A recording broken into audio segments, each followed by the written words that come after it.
So let's go back to this image of the Daniel cell that I mentioned in a previous slide. Let's see if we can try to work out what this image is showing us. We have here what we call a voltaic cell, which is when you have the oxidation and the reduction reaction separated by a salt bridge. So the ions can flow from one solution to the other, but the electrons don't. The electrons go through the wires, and in the process they make some work. So if I look at this, what the arrows are trying to show me is that the electrons are flowing this way.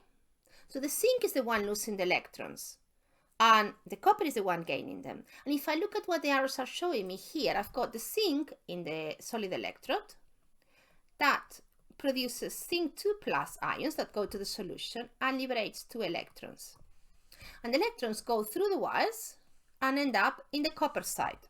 And who uses those electrons? Well, the copper 2 plus uses those electrons. So you've got the copper 2 plus the 2 electrons that have been lost by the zinc. That gives you solid copper in the copper electron. And that's how the electrons flow. And that's a voltaic cell, and that's a galvanic cell. That reaction happens spontaneously. The electrons spontaneously leave the zinc, which becomes zinc 2 plus, and flow towards the copper side, and they are gained by the copper. This is the oxidation, and this is the reduction.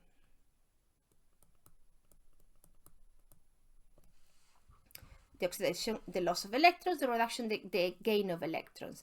And this is the anode, and this is the cathode.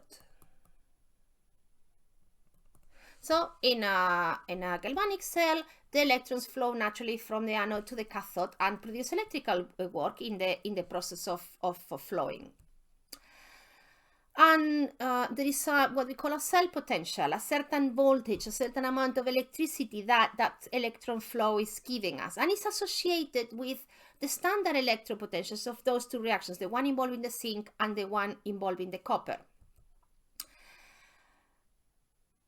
By convention, we write all the reactions by the fact that the one on the left-hand side, the oxidation, is an oxidation. The zinc is losing electrons. By convention, we write all our reactions are reduction reactions. And you will find them like that in the tables. All the tables with different electropotentials, with different electromotive force, are always written as a reduction reaction. Even if we know that when it's time to make the cell, that is actually an oxidation. So when we defined the cell potential of our cell, so how much electricity are we going to get from our cell, we add up the cell potential of the cathode, the electropotential, the reduction potential of the cathode, where the reduction takes place, and the electron potential of the reduction of the reaction that happens in the anode, and we use some minus here. So we take the value from the tables, and I will show you the tables in a future slide, but we change the sign. Why? Because the electropotential value that we have from the table is written as a reduction. However, the reaction that is actually happening in the anode is an oxidation. So to account for that what we have is actually the opposite reaction that the one we have on that table. That's where the minus come from. It means this is not the value we want of the reaction going this way, the way it's in the table. We want the reaction going the other way, back. So that's why we put that minus there. And hopefully an exercise will help you see what I mean. I'm going to ask you to stop the video and have a go at this exercise. How much voltage, what would be the standard electropotential of the Daniel cell, although I have written somewhere that is 1.10 volts, but where does that 1.10 volts comes from? So what you need to do is you need to look at this reaction, zinc solid plus copper 2 plus aqueous, to give you zinc 2 plus and copper solid. You need to identify the two half reactions, the reduction and the oxidation. You need to find those reactions in the table I gave you in the previous slide. And then you have to use the formula.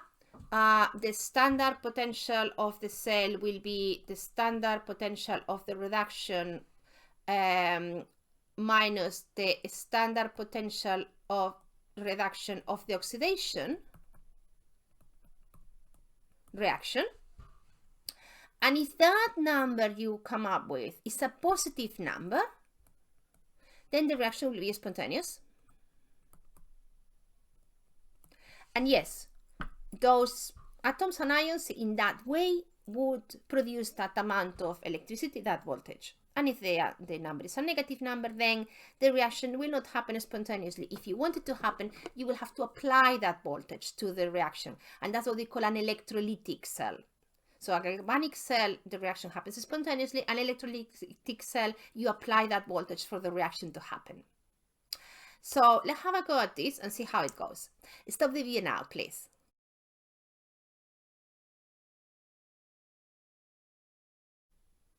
Okay, let's see how we go about this exercise. I've copied, with the magic of videos, the little screenshot of the table of a section of the standard electropotentials in aqueous solution from the previous slide to make the exercise easier to follow in the video. So identify the two hard reactions, and they are quite easy to spot. One is what happens with the zinc. So you have zinc in solid form that becomes zinc with two positive charges and 2 electrons, releases 2 electrons. That's an oxidation.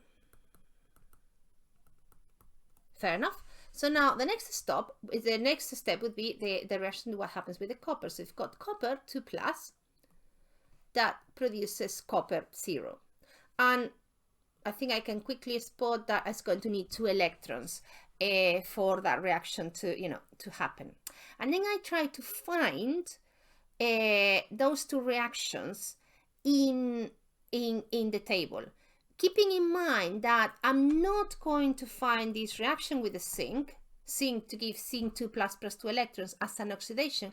I'm going to find it the other way around, zinc plus 2 electrons to give zinc, zinc 2 plus 2 electrons to give zinc, because in the tables all the standard electropotentials are given as a reduction. So I need to keep that in mind.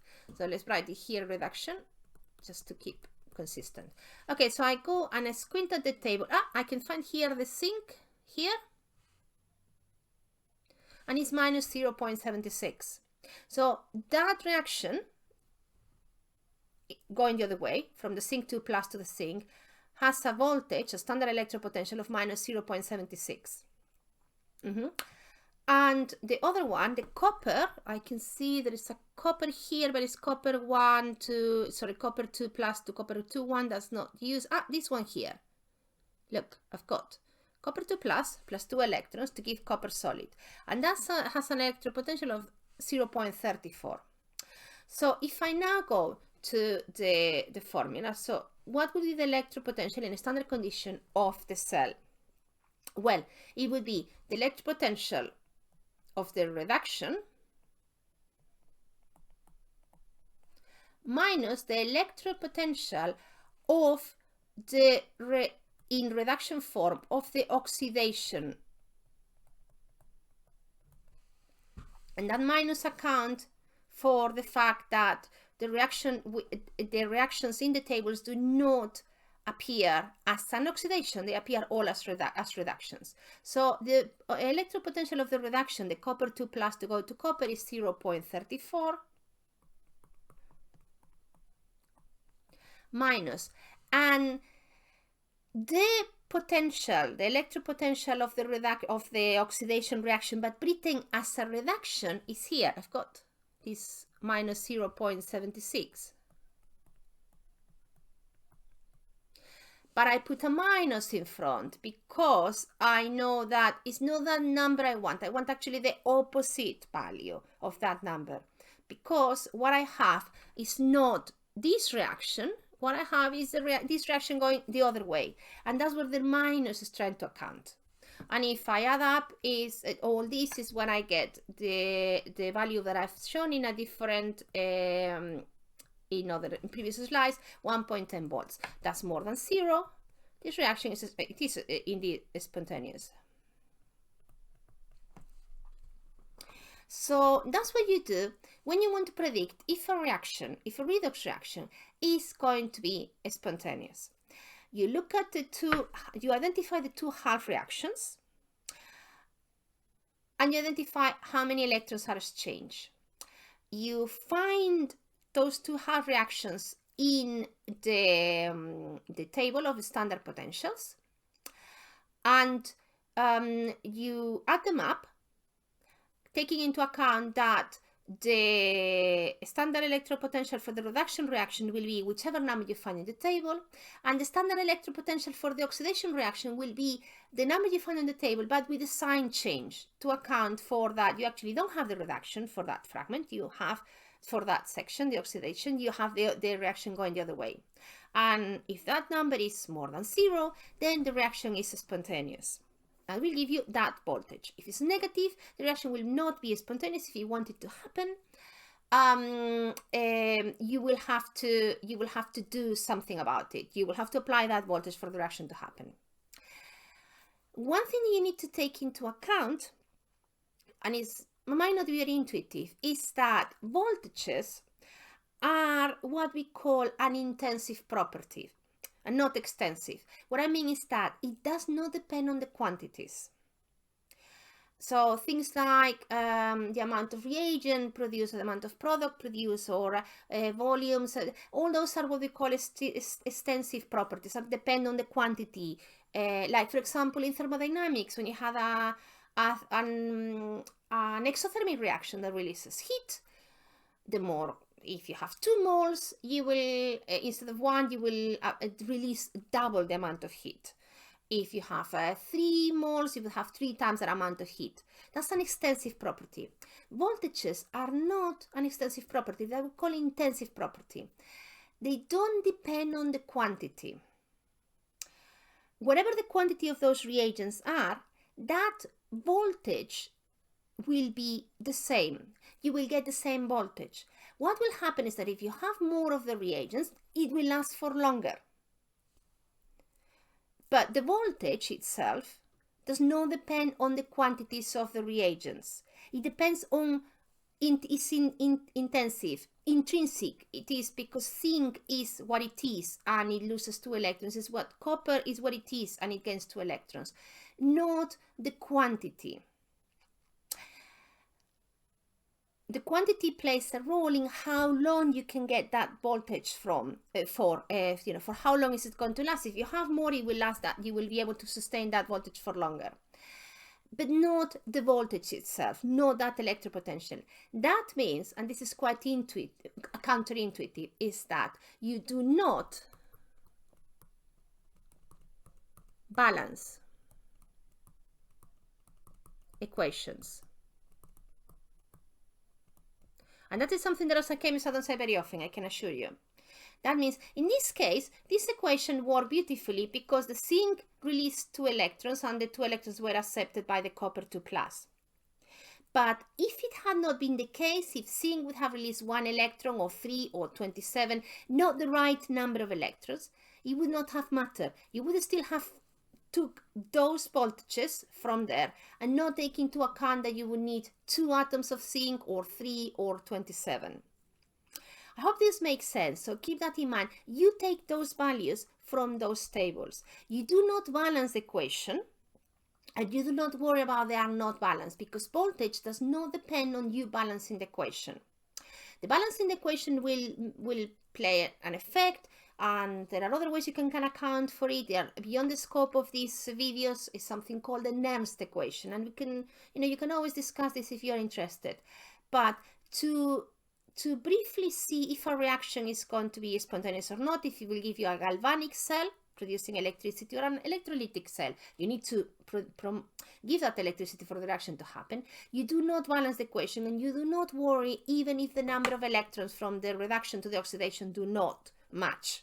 You take the reactions as they appear on the table, and you add them up, with keeping in mind that the electropotential for the oxidation reaction will be minus whichever value you find in the table, because it's giving us a reduction in the table. You do not worry about, again, you do not balance the equation, and you do not try to make the number of electrons match.